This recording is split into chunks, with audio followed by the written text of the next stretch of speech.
Diqqat xalqim, tezkor xabar.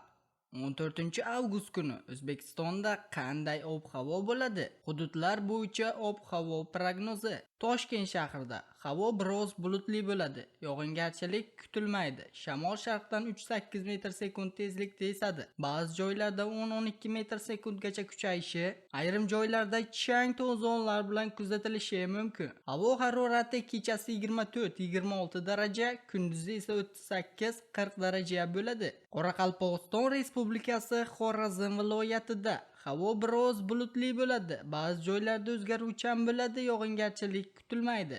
Shamol sharqdan 7-12 metr/sekund tezlikda esadi.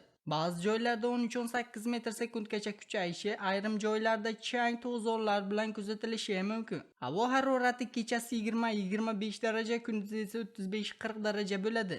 Buxoro va Navoiy viloyatlarida havo biroz bulutli bo'ladi. Yog'ingarchilik kutilmaydi. Shamol sharqdan 7-12 metr/sekund tezlikda esadi. Ba'zi joylarda 13-18 metr/sekundgacha kuchayishi, ayrim joylarda chang to'zonlar bilan kuzatilishi mumkin. Harorat kechasi 21-26 daraja, cho'l hududlarda ba'zi joylarda 27-30 darajagacha, kunduzi esa 37-42 daraja bo'ladi. Toshkent, Samarqand, Jizzax, Sirdaryo viloyatlarida havo biroz bulutli bo'ladi. Yog'ingarchilik kutilmaydi. Shamol sharqdan 7-12 metr/sekund tezlikda esadi. Ba'zi joylarda 13-18 metr/sekundgacha kuchayishi, ayrim joylarda chang to'zonlar bilan kuzatilishi mumkin. Harorat kechasi 21-26 daraja, kunduzi esa 35-40 daraja bo'ladi. Qashqadaryo va Surxondaryo viloyatlarida havo biroz bulutli bo'ladi. Yog'ingarchilik kutilmaydi. Shamol sharqdan 7-12 metr/sekund tezlikda esadi. Ba'zi joylarda 13-18 metr/sekundgacha kuchayishi, ayrim joylarda